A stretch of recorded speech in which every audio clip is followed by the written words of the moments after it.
ہمارے چینل کو سبسکرائب کریں اور بیل آئیکن کو دبائیں۔ آسمان کی آفتیں۔ خلیفہ ہارون رشید عباسی خاندان کا 5واں خلیفہ تھا۔ عباسیوں نے طویل عرصے تک اسلامی دنیا پر حکومت کی، لیکن ان میں سے شہرت صرف ہارون رشید کو نصیب ہوئی۔ ہارون رشید کے دور میں ایک بار بہت قحط پڑ گیا۔ اس قحط کے اثرات سمرقند سے لے کر بغداد تک اور کوفہ سے لے کر مراکش تک ظاہر ہونے لگے۔ ہارون رشید نے اس قحط سے نپٹنے کے لیے تمام تدبیریں آزما لیں۔ اس نے غلے کے گودام کھول دیے، ٹیکس معاف کر دیے، پوری سلطنت میں سرکاری لنگر خانے کھول دیے اور تمام امراء اور تاجروں کو متاثرین کی مدد کے لیے موبلائز کر دیا، لیکن اس کے باوجود عوام کے حالات ٹھیک نہ ہوئے۔ ایک رات ہارون رشید ٹینشن میں تھا، اسے نیند نہیں آ رہی تھی۔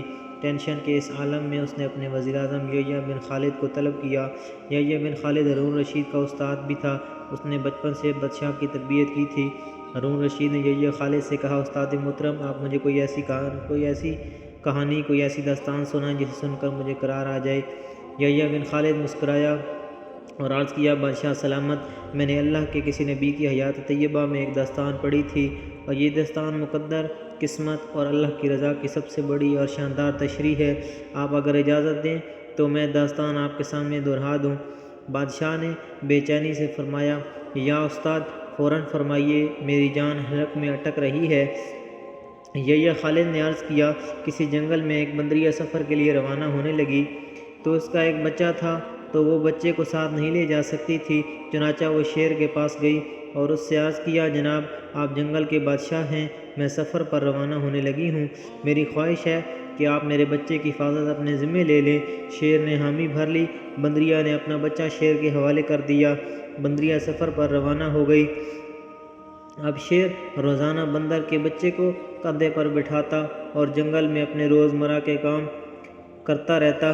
ایک دن وہ جنگل میں گھوم رہا تھا کہ اچانک آسمان سے ایک چیل نے ڈائی لگائی، شیر کے قریب پہنچی، بندریہ کا بچہ اٹھایا اور آسمان میں گم ہو گئی۔ شیر جنگل میں بھاگا دوڑا لیکن وہ چیل کو نہ پکڑ سکا۔ یحییٰ خالد رکا، اس نے سانس لیا اور خلیفہ ہارون رشید سے عرض کیا، بادشاہ سلامت، چند دن بعد بندریہ واپس آئی اور شیر سے اپنے بچے کا مطالبہ کر دیا۔ شیر نے شرمندگی سے جواب دیا، تمہارا بچہ تو چیل لے گئی۔ بندریہ کو غصہ آ گیا، اس نے چلا کر کہا، تم کیسے بادشاہ ہو؟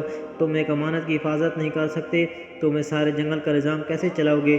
شیر نے افسوس سے سر ہلایا اور بولا، میں زمین کا بادشاہ ہوں، اگر زمین سے کوئی آفت تمہارے بچے کی طرف بڑھتی تو میں اسے روک لیتا، لیکن یہ آفت آسمان سے اتری تھی اور آسمان کی آفتیں صرف اور صرف آسمان والا روک سکتا ہے۔ یہ کہانی سناتے ہوئے یحییٰ بن خالد نے ہارون رشید سے عرض کیا، بادشاہ سلامت، قحط کی یہ آفت بھی اگر زمین سے نکلی ہوتی تو آپ اسے روک لیتے، یہ آسمان کا عذاب ہے، اسے صرف اللہ تعالیٰ روک سکتا ہے، چنانچہ آپ اسے رکوانے کے لیے بادشاہ نہ بنے، فقیر بنے، یہ آفت رک جائے گی۔ دنیا میں آفتیں دو قسم کی ہوتی ہیں، آسمانی آفتیں اور زمینی آفتیں۔ آسمانی آفت سے بچنے کے لیے اللہ تعالیٰ کا راضی ہونا ضروری ہوتا ہے، جبکہ زمینی آفت سے بچاؤ کے لیے انسانوں کا متحد ہونا، وسائل کا بھرپور استعمال اور حکمرانوں کا اخلاص درکار ہوتا ہے۔ یحییٰ بن خالد نے ہارون رشید کو کہا تھا، بادشاہ سلامت، آسمانی آفتیں اس وقت تک ختم نہیں ہوتیں جب تک انسان اپنے رب کو راضی نہیں کر لیتا۔